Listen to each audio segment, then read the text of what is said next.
Our last cruise before the cruise shutdown was on Carnival Panorama. We disembarked that cruise on February 15th, 2020, and we were both extremely sick.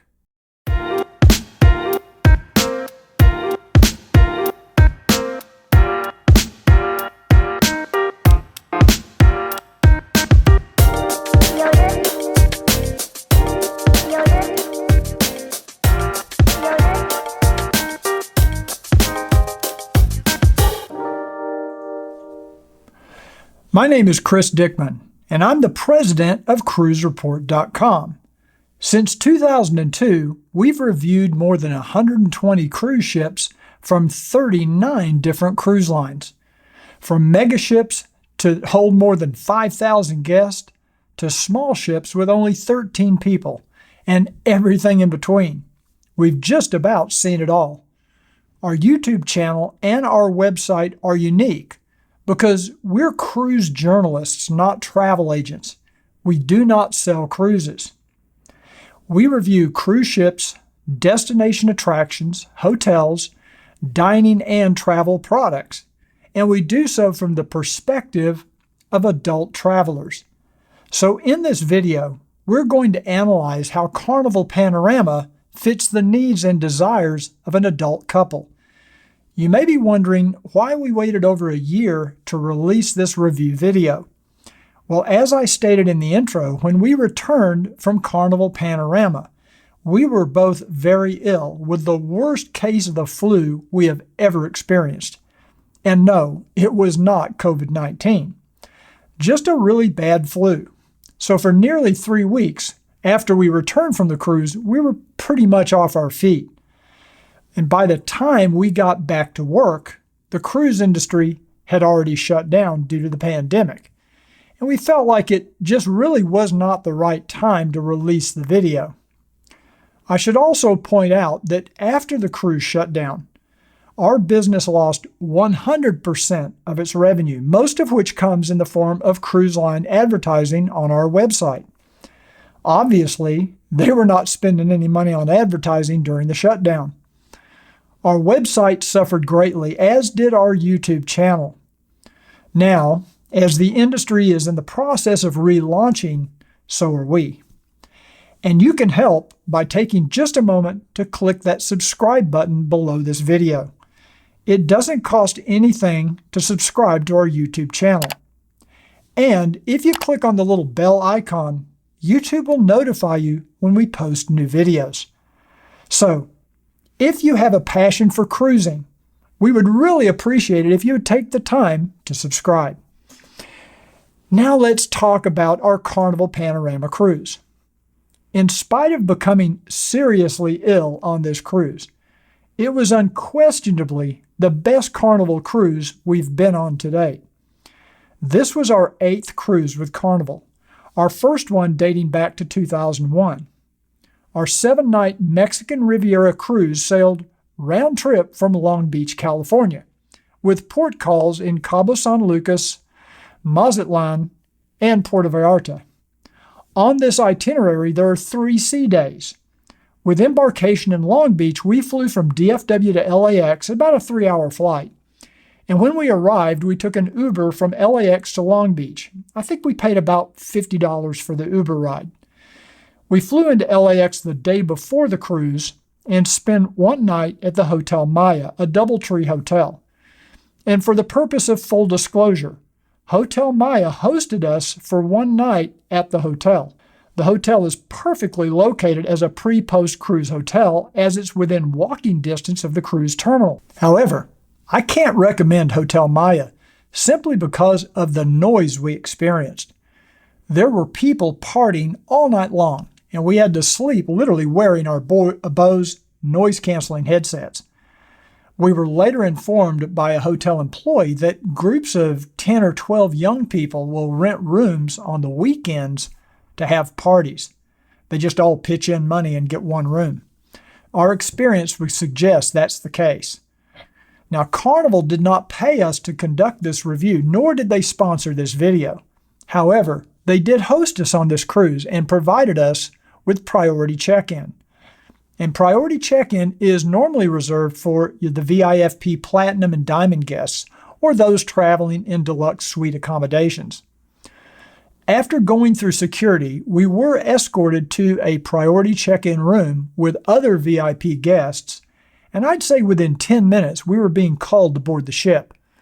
Of course, all of this will undoubtedly change with the new COVID protocols in place. But we boarded the ship in time for lunch and about an hour before our rooms were scheduled to be ready to be occupied.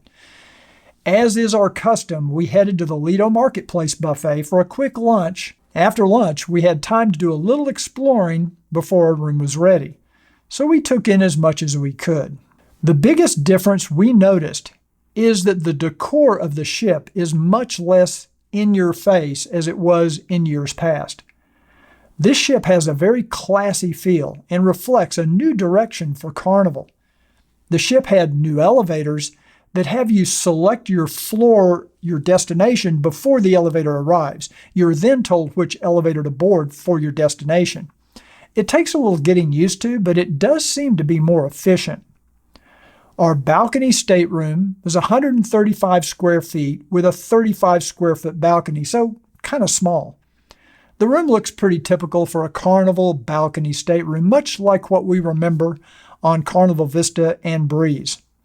The room was comfortable enough, and we were fortunate to get a quiet location on Deck 6. I would warn you, if you're sensitive to noise, you may want to avoid a stateroom under the Lido deck, as you'll be awakened by the sound of deck chairs being dragged across the deck as the crew performs their cleaning duties at night and early in the morning. I would also suggest avoiding an adjoining stateroom, unless you're traveling with friends in the next room. The sound goes right through those adjoining doors. And avoid a room that's above an entertainment venue like the theater. There are only 3 zonks I would give this stateroom. First, there are no USB ports on the nightstands, and that's something that most of the new ships now feature. Second, I'm not a fan of hinged balcony doors. They tend to slam shut, making a lot of noise and shaking the walls of the stateroom. Plus, they take up space on the balcony when you swing open the door. And third, we are just not crazy about shower curtains. Now, if you want to see a full review of our balcony cabin number 6392, check the video up in the corner of this video, and I'll also put a link in the description down below.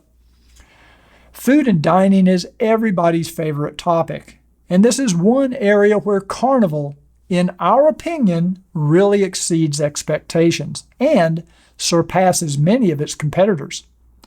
If you enjoy and appreciate good food, there are lots of great options on Carnival Panorama. There are 3 main dining restaurants which serve breakfast, lunch, and dinner, and all of these meals are included in your cruise fare. The menus change each day at lunch and dinner. You will be assigned to one of these dining rooms, and you can choose from early seating or late seating. Or you can even choose your time dining, which allows you to dine whenever you wish. With so many specialty restaurants on board to cover for our website and videos, we were only able to dine in the main dining room one day at lunch. But we found the food and the service to be comparable to other large ship cruise lines, and better than some. Now, there are other dining options that are also included in your cruise fare. The Lido Marketplace buffet is also open for breakfast, lunch, and dinner. We tried the buffet on a couple of days at lunchtime, and honestly, we were unimpressed. As we have mentioned in previous videos, neither Ricky nor myself are big buffet fans. Many of the food choices were simply not hot, and the dishes just lacked any inspiration. Ricky waited for 15 minutes in line to get a sandwich, and it was not as good as the one she remembered on Carnival Breeze.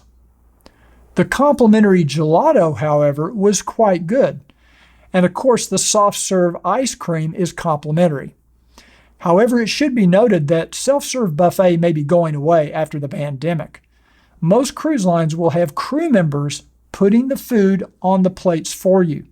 Holland America was already doing this on my last cruise. And actually, I much prefer that system to one where you have to handle utensils that 200 other people have already touched. Another included dining option is Guy's Burger Joint. Without question, this is the best hamburger you're going to find on any cruise ship, period. In fact, it's better than most you can find on land. The Blue Iguana Cantina on the Lido deck is the place for authentic tacos and burritos, and they're all included in your cruise fare. And of course, Carnival is famous for pizza, which is available 24 hours a day. And you can even now have the pizza delivered to you anywhere on the ship. I think there might be a slight fee for that. But we both found the pizza to be very good. If you're willing to spend a little extra on specialty dining, Carnival offers a wide variety of choices. Now, for a complete review of Carnival's specialty dining venues, make sure to watch the video that we put on our website. I'll include a link in the description and up in the corner of this video. When it comes time to imbibe, you can't walk 50 feet without running into a bar or a lounge. The lobby bar on Deck 3 Forward is just across from guest services, and it gets a little busy and loud for our tastes. When you're poolside, you can always go to the Blue Iguana Tequila Bar or the Red Frog Rum Bar right across from each other. And don't let the names confuse you or fool you. Each bar can make any drink you want. We got some very good pina coladas at Blue Iguana. Now, if you're at the Tides pool aft on the Lido deck, there is a bar just steps away to quench your thirst. And the Serenity Bar on Deck 15 Forward serves the adult-only Serenity space. There's also a bar at Guy's Pit and Anchor on Deck 5. On Deck 5 aft, the Havana Bar is open to anyone, not just Havana suite guests. Piano Bar 88 is also on Deck 5 midship as one of our favorite spots on Carnival Breeze.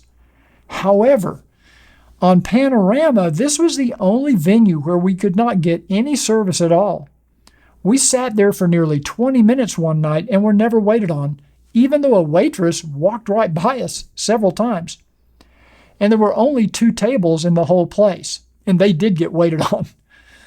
The best bar on the ship, however, and perhaps any cruise ship, is the Alchemy Bar on Deck 5. This place fills up fast, so you better get there early and get a seat. The backlit menu is really cool, as are the drinks they serve here. Try the Cucumber Surprise. It's their signature drink and Ricky's new favorite. If you're looking for a sports bar, check out the Heroes Tribute Bar on Deck 4. The theme of the bar pays tribute to America's armed services. It's a great theme and great place to meet with others for a drink. Another area where Carnival excels is with entertainment. On our cruise, we were fortunate enough to be sailing with veteran cruise director Emma Nixon Pack. Emma is a force of nature and instantly makes everyone feel welcome. You can't be in a room with her without smiling. Unfortunately, Emma is no longer with Carnival, and she'll be sorely missed. The Liquid Lounge showroom on Panorama and the production shows we enjoyed there were quite unique and different from what we've experienced on Carnival in the past. The production cast is mingled throughout the audience during the shows. The shows were the best we've seen on any Carnival ship so far. The singers and dancers were excellent, as was the choreography and the music. And the acoustics of the Liquid Lounge were the best of any Carnival showroom we've ever seen. There are lounge acts throughout the Panorama in the evenings. A sing-along piano player can be found in Piano Bar 88 each night. A rock band will be playing in Ocean Plaza. And there's Latin music in the Havana Bar. And of course, our favorite Carnival entertainment venue is the Punchliner Comedy Club in the Limelight Lounge on Deck 4 aft. No other cruise line even comes close to Carnival when it comes to comedy shows. There's a lot of competition between the big cruise lines when it comes to onboard activities, rock climbing walls, slides, that sort of thing. And while Carnival Waterworks is aimed at keeping the little ones entertained, anyone can enjoy the water slides. The water slides on Panorama are kind of tame compared to the ones we saw on the new NCL ships. Nevertheless, they are fun. We did not get a chance to visit Sky Zone, which is sort of a trampoline-based venue. It looks like a lot of fun, but geared toward a younger audience. Now, we have an entire video dedicated to all of the outdoor fun activities on Carnival Panorama, and I'm going to put a link again up in the corner of this video and in the description down below. So make sure to check it out. Is Carnival Panorama a good choice for adult cruisers? Well, when you think of Carnival, you tend to think of young couples or singles or even families. When you think of more mature adult couples and cruising, you might think of Princess Cruises, Celebrity, Holland America, all great cruise lines, by the way. But you should not rule out Carnival as a good choice for adult cruising. With the best comedy clubs at sea, great activities, and way above average dining, we always look forward to a cruise on Carnival. Panorama's 7-night Mexican Riviera cruise was our favorite so far. Age really doesn't matter. If you like fun, you're going to love Carnival.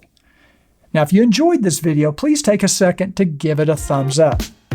Thanks again for watching, and we'll see you on the next CruiseReport.com.